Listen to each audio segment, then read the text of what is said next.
Bouchaine Kitchen. We're so excited to have you guys joining us. Thank you for tuning in to our Facebook Live video with Chef Joey Altman back again. So happy to be back with you. I love this kitchen, this vineyard, this place. Your wines are amazing. It's such a great time to get out of the house and do some great cooking and great drinking and great food and wine pairing. Yes. So today I have a really fun demo to show how you can make cheese at home. Fresh ricotta cheese. You can use, I'm using whole milk with a little bit of cream, but you can do this with just whole milk or even 2% milk. I like the full fat, as you can see. I think it just gives it a little bit more mouthfeel, a little bit better flavor.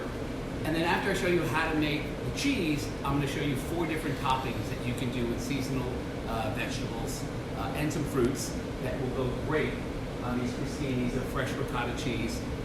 Did I say that I was making crostinis? Maybe I didn't. So we're making crostinis, some just basic toasted ciabatta bread, and then we're going to put our homemade ricotta cheese on top, and then we're going to top it with these 4 different toppings I'm going to show you. Each one of them has a different flavor profile. Last time I was here, I talked about how I build flavors, balancing salt, sugar, and acid, base, mid-range, and treble to give us wine-friendly and really delicious flavor profiles. And I'll talk about that with each of the different toppings. So first and foremost, let's make some cheese. Let's make some cheese. So cheese is one of those things that people think is just so mysterious, like how do they make cheese?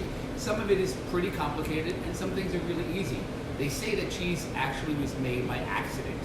You know, a guy bringing a sack of milk in a stomach of an animal across the desert, and by the time he got to where he was going, the rennet in the stomach lining turned the milk into cheese. And I think that's how they discovered wine too. Somebody had grapes in a sack, carried it across the desert, and next thing you knew, it started fermenting. All great things. Things. Well, I think most great things are accidents. I don't think we're that brilliant to divine. I think we trip across greatness and then claim it as our invention. So first thing, I'm going to bring over a pot of warm milk. I've heated this milk to about 190 degrees, 200 degrees. I'm letting it cool. This is, again, half a gallon of whole milk and a cup of cream. And I'm going to add a little bit of salt. Just a couple of pinches of salt. And I'm going to stir that in. Now this is where I'm going to want our cameraman to come up, and I'm going to show you what happens when you add acid. Now you can either use white vinegar, which is in the recipe that I provided Bouchaine for on their website. You can use lemon juice. I'm going to use citric acid. And citric acid, you can find it in the store. A lot of people use it for canning. But if you can't find it, you can use you can use red wine vinegar as well. But what happens when you add the citric acid or any other acid is it immediately creates this curdling process. As you can see, I don't know if you can see here, and I'll get my spoon here to kind of show it's starting to curdle. And you're like, oh no, I ruined everything. But that's actually really good. So this is perfection. So as soon as it curdles, you just want to give it one good stir and let all those curds sort of like build on each other. And you let it sit, let it cool down a bit. Good 15 minutes, half hour, just let it cool. And then after it's sort of coagulated and cooled down, then you line. What I have here is a colander with some cheesecloth and a bowl. And then I have one here that I did just a little bit ago. And here's what's left. You've got the whey, and you've got the curds, which is this beautiful, delicious ricotta cheese. That's so easy. So, a third of the price of what you would pay for high quality fresh ricotta cheese. I definitely recommend using, organic, great milk, the best milk you can find.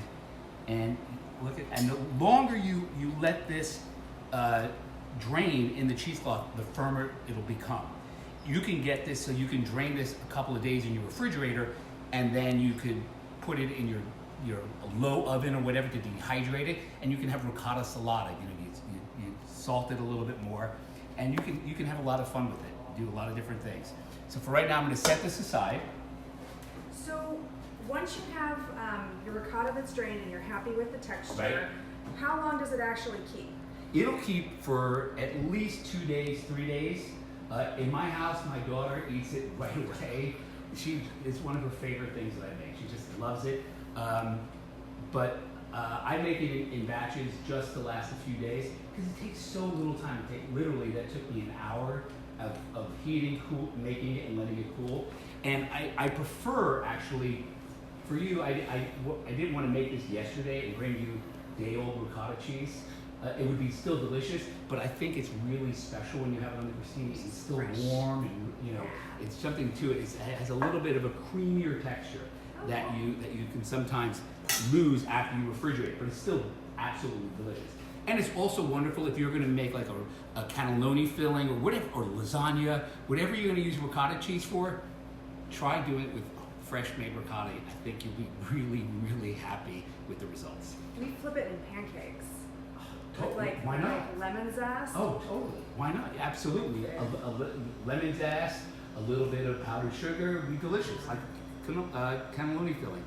So the first topping that I want to talk about is this roasted strawberry. And I took the time, or took the advantage of having some time to do this ahead of time. And this is basically just fresh strawberries, sliced, a little bit of good aged balsamic vinegar, a touch of olive oil, some salt, a little bit of vanilla. I use vanilla bean, but you can use vanilla extract, and then a little bit of fresh ground black pepper, 350-degree oven on parchment paper for about 15-20 minutes, and then it should still be kind of liquidy, but then as it cools, those caramelized sugars kind of thicken up and it gets like this syrup, and it's just delicious. So you're just looking for it to brown just a little bit. Yeah, you want to roast the strawberries. You want to caramelize it just around the edges, quite a bit, but not dried out and burnt. You want to basically concentrate that strawberry flavor and then add this little bit of caramelization. Anytime you brown something, you're taking the natural white sugars and turning them into brown sugars. And last week I was talking about how I use music as an analogy. If you take the flavor frequency of white sugar, it's just this one frequency. Brown sugar or caramelized vegetables or fruits is like this wide range of flavors. It's like honey, molasses, butterscotch. It's this really wide range of frequencies that gives you all these other sort of notes to hang other flavors on. It's just layered. Yeah, it's layered, it's deeper, it's much more satisfying to eat and to build with. So we have the roasted strawberries there. Now I'm going to show you this mushroom topping. I've got some brown cremini mushrooms that I just sliced and then chopped up, and they happen to have some chanterelles at the store yesterday, so I picked a couple up. If you don't have chanterelles, you could just do this with cremini mushrooms or whatever mushroom, shiitake, whatever mushrooms you have. So for the chanterelles, I like to just pull them apart. I brushed them already, got all the little pine needles and whatever, detritus of the forest off of them. I just crush them up. Pull them apart like this. Let me get this out of your way so you can see what I'm doing here.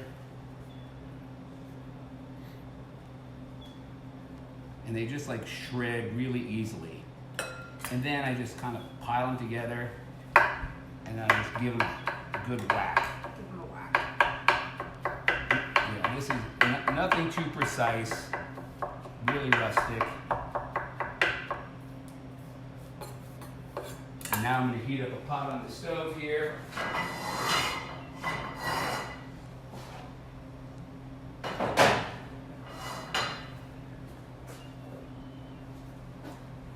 To the pan, I'm going to add a nice little glug of olive oil. And the beauty of this is you could do everything at once. So I got the mushrooms.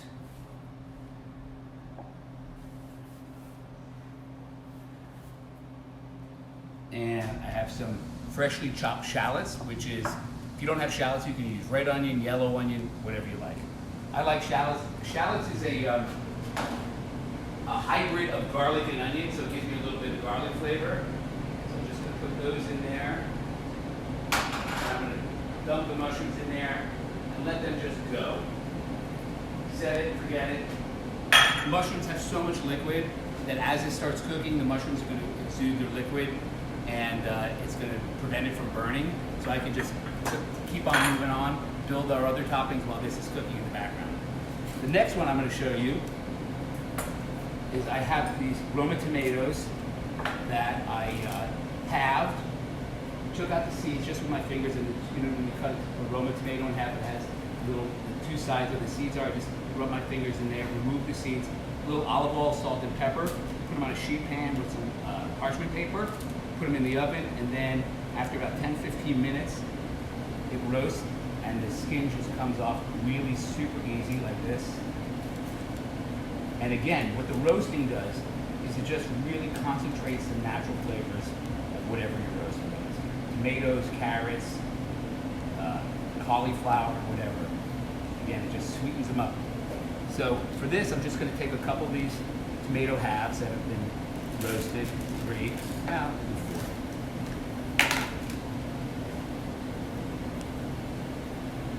4. Lay them out like this, and we'll go one direction, turn it, other direction, and now we have nice little diced tomatoes. Put these guys in a little bowl here, to which we will add one of my favorite condiments, Calabrian chili paste. You can get this in specialty grocery stores, or you can get it online. If you can't find Calabrian chili paste, just use like crushed chili pepper flakes and some good olive oil. But the Calabrian chili paste has this nice sweetness, but it's got serious heat kick, which I love. And with the sweet, ripe tomatoes, I think it just goes great. Then I'm going to add a little bit of chopped parsley, a little bit of chopped chives, some salt, a little bit of lemon juice. Again, salt, sugar, and acid. The sugar is in natural sugars of the tomatoes. The salt I just added. And that contrast of like really fresh tomato with that spice and that fun Calabrian chili is a great combo. What it does is in your mouth you get that first bite. It's like that sweet, like juicy tomato flavor and that nice creamy ricotta, and then all of a sudden you're like, ooh, it's getting warm in here. And you start to get that kick. That makes you want to go back for another bite of that really delicious, sweet, and creamy cheese tomato filling. And it becomes this sort of like loop. Followed by your peanut Exactly. And then it's like a bag of Doritos. Frito-Lay knows what they're doing by having that sweet corn chip flavor and that cheesy flavor, and then you get the heat at the end. Makes you want to go back. Before you know it, the whole bag is done. You'll hear the whole plate will be gone. People will be finding it totally delicious. So I'm just going to mix that topping up, and that's good to go. I don't need to add any black pepper to this. You could if you wanted to. Again, you have 2 different types of pepper. Here I'm letting the Calabrian chili be the star of the show. I'm going to go give my pan a shake. I can hear cooking is also sound. It's smell, sight, and also sound. And I hear that little bit of bubbling of my pan. That snap, crackle, pop. So now I got my mushrooms cooking. Oh my gosh, this hurts. Love it. Smells so good. Let that keep going. Let those flavors concentrate. Now I'm going to show you how to peel garlic the Martha Stewart way. She's the one I learned this from. I have to say it. I did. And a lot of people don't attribute Martha Stewart for teaching them how to cook. So actually, some people do. A lot of people do. But professional chefs are really reluctant to say they've learned anything from Martha Stewart. They like to just say, all these other things about her. But this is one of the cleverest things I've ever seen. So I've got 2 metal mixing bowls, a whole head of garlic. I'm not going to do anything to it. I'm going to put these 2 bowls together, and I'm going to give it a vigorous, hard shake.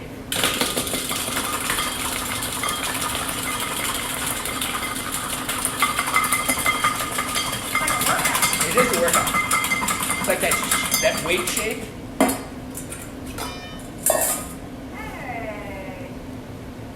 Booyah! That's so easy. Now you've got beautiful peeled garlic Without the trouble. without the trouble. It's like I love it. ridiculous how easy and stupidly cool that is. A couple, you might find a couple here and there that don't give way to the shake, but they succumb. And then you just wipe away your peels and you're left with this beautiful peeled garlic, unbruised, delicious, and easy peasy. I like it. So now I'm gonna make shaved toasted garlic or fried garlic chips. And it's super easy. Normally when I cook the garlic, I would cut off that little brown bit there, but this time I don't. I keep it on there so it's my little bit of handle. And as thin as I can, I shave the garlic. Don't worry about it if you can't get it that thin. And you're just digging your nails into the roots a little bit. Digging my nails and not using my fingertips, but my nails. And thank you for remembering that trick from last week. And then I'm also just canting my knife out just a little bit and using the outside of my knuckle there as my guide. And once I do that, I put this in a pan of some olive oil and I heat it up to about medium low, and I let it simmer and let it brown. And once it starts to brown, I shut the heat off and I just stir it, and then I wind up with these beautiful golden brown chips, and I strain it out, and I've got these beautiful garlic chips. So I'm just going to push that aside, and that's going to go with this grilled asparagus. I had some beautiful pencil asparagus that I just olive oil, salt, and pepper, put them in a grill pan, and grilled them until they're nice and just tender and soft. And when you're grilling asparagus, this is really important when you're pairing it with wine. Asparagus has a very vegetal, grassy flavor, like artichoke, asparagus. Super strong. It's super strong, and it can be problematic sometimes for wines.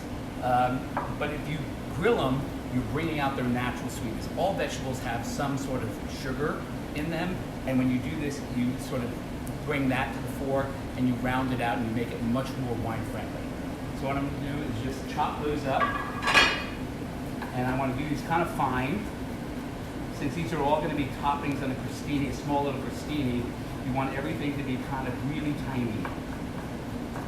So every bite you can get a little bit of everything. You have two big, yes, you have a question? These were just flipped with olive oil? Just olive oil, salt, and pepper. Okay.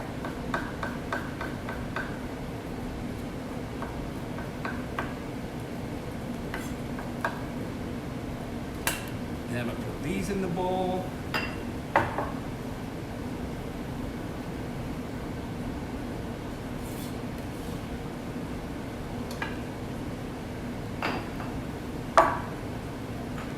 Garlic chips, and then the other kind of cool ingredient is mint. I'm going to just take these beautiful mint leaves and I'm just going to rough chop them.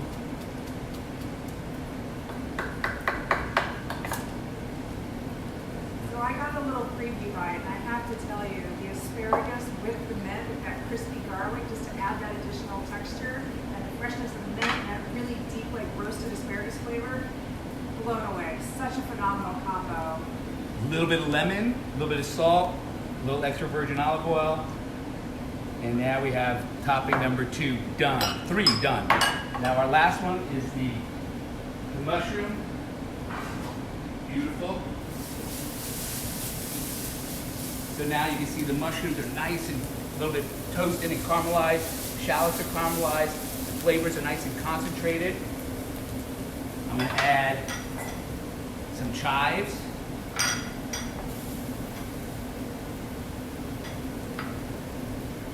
Some chopped parsley. And this one I'm going to use smoked sea salt. If you don't have smoked sea salt, don't worry about it. Just regular kosher salt or sea salt, whatever, will work fine. I like the smoked sea salt. What this does is it sort of echoes that sort of roasted mushroom flavor. Gives it like almost like a barbecue-y kind of notion to it. That plays off that fresh ricotta. Everything plays off fresh. Once you taste this ricotta, you're like an old boot. would taste good with this fresh ricotta. It's great.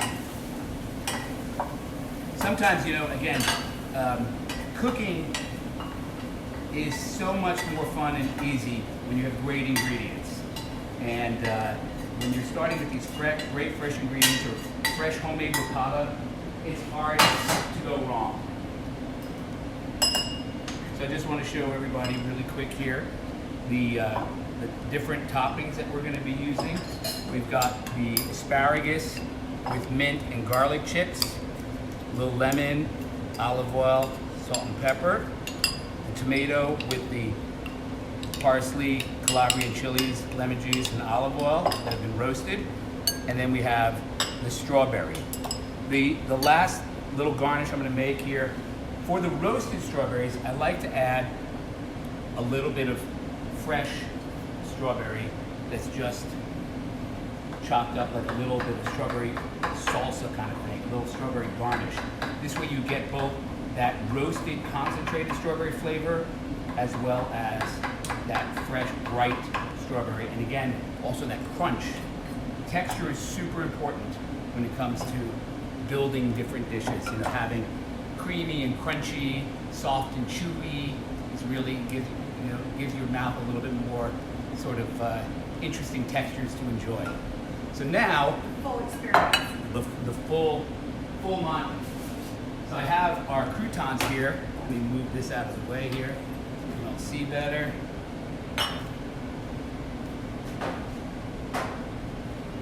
So I use ciabatta bread and I just sliced it and then cut them in half so it's a little bit more manageable.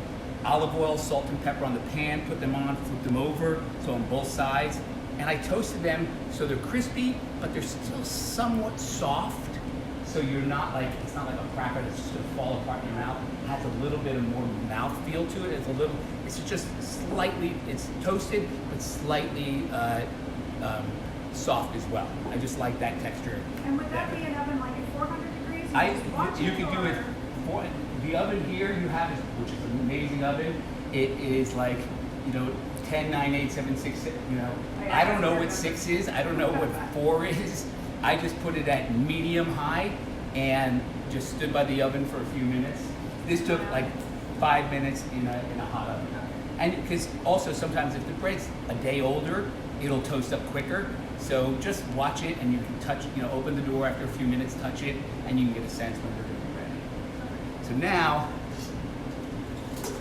I'm going to make you a little plate of everything so you can try it with the wines. So I have my beautiful cheese here. I'm just going to take this out, put it in this bowl like this, easier to access. Beautiful cheese, it's gorgeous.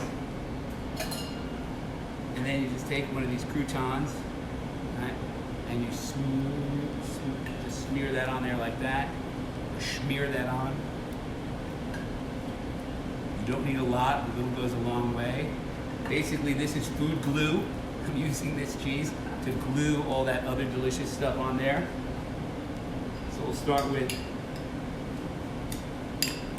the asparagus with the garlic chips, which I think is such a beautiful and fun topping. You can also use English peas with this.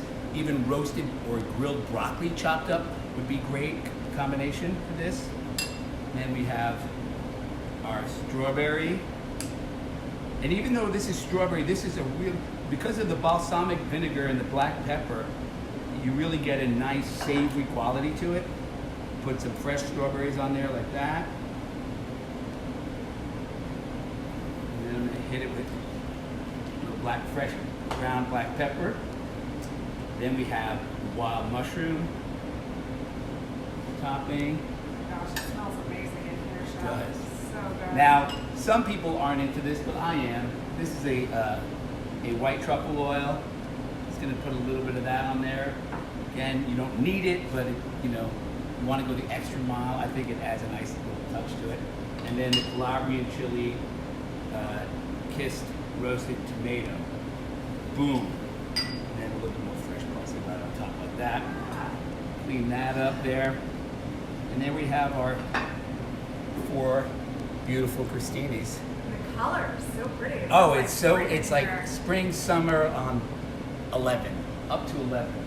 So I'm going to let you go from here and talk about the delicious Bouchaine wines that you recommend with food like this. So I got a little preview as I hinted earlier, and we were thinking of like what wines do we want to show with all these different incredible flavors. And the first bite I had was that strawberry, and what was so cool, like you were saying, is the roasted strawberry and that sort of like brown sugar sweetness that comes out with that fresh pop and that fresh ricotta and the black pepper. It is so incredibly layered that it stood up beautifully to the 2018 Swan Clone Pinot Noir that I know a lot of you club members just got in your shipment. This wine is so elegant and so lovely and really layered with like really cool cinnamon, a little bit of white pepper spice with fresh strawberry flavors and raspberry. Pairs really nicely with that. But in addition to that, because that strawberry is roasted and it's got that yummy black pepper, if you pair that with our Vin Gris, so you've got this like dry rosé of Pinot Noir that has all those lovely like fresh farmer's market fruit character, really, really pretty wild strawberry and almost like a hint of cherry, bold raspberries, a little bit of like really succulent nectarine. This is really fun with that also. I want to go back to something that you were saying, Chef, about asparagus and how when you cook asparagus and you try and pair it with wine sometimes, it can be a difficult pairing because asparagus has such an intense flavor that the wine gets lost. It's that like grassy vegetal flavor, and I know there's a name for that phenolic quality that it has, like artichoke also is one of those as well. It somehow it just takes over. It takes over and it makes wine combative. But when you grill it, again releasing some of the natural sugars and the fresh asparagus and put the fresh mint with it and those really yummy crunchy garlic chips, we paired that with our Pinot Blanc. And so this Pinot Blanc comes from Francis Mahoney's vineyard, and he's been growing fruit out here since the 70s. Really lovely vineyard. He has 1 acre of Pinot Blanc, please. And the Pinot Blanc has lovely acidity, also has a bit of a fresh like melon, a little bit of also that fresh nectarine character. Pairs beautifully with that mint and that roasted and that cheese. The acidity comes through the cheese. The fresh fruit pairs really nice with the roasted notes and even the garlic. Really fun. And then when we start going towards tomato and mushroom, honestly, all three of these wines are gorgeous. I love the rosé with the chili in the tomato topping, because that little bit of spice with the freshness of the dry rosé and the acidity is such a nice yin yang. Yeah. And mushrooms. What doesn't go with mushroom? This mushroom pairing. Well, you know why everything goes well with mushrooms? Why? Because they're a fungi. They are a fungi. Put a bum. Dad jokes. That's what you get. Tuning in to Bouchaine Live. Dad jokes. You get wine, you get amazing food, and you get the dad jokes. I love it. So anyway, feel free to play with wines that you have at home. When you're roasting things and you have fresh cheese and you have beautiful fresh mint or strawberry, etc., you can put things together that are a little bit bigger, like a Pinot Noir. You can put things together that are just super tangy, like a rosé. The key, as you've always mentioned, is acidity. Having a bit of fresh acidity to kind of cut through the cheese and really build on the flavors of the food that you've layered together. Salt and acid, I find, are the two things that at the end of everything, chefs are tweaking to get it dialed in, right? So the recipe for the cheese is available, or will be available, on the website. The toppings are just the titles there, but if you want the recipes for the titles, you can email me at joeyaltman@gmail.com, and I will eventually get them to the Bouchaine website as well. But remember, these toppings, anything you have in your refrigerator, your pantry, just think about like 2 or 3 things that you can put together. You chop it up small enough, you add enough acid and salt and a little bit of something. It's probably going to be delicious on the crostini as well. So use your own. Especially with that ricotta. Right, exactly. Again, a roasted old boot chopped up really small would probably go great on that ricotta. No, but in all seriousness, use that whole sort of that creative guidelines of salt, sugar, and acid, base, mid-range, and treble to come up with your own crostini toppings, and I think you'll have a lot of fun and be really successful. Chris, thank you so much to have me back here. This has been so fun and delicious. I hope you had a good time. Love having you in the kitchen. Cheers. Cheers.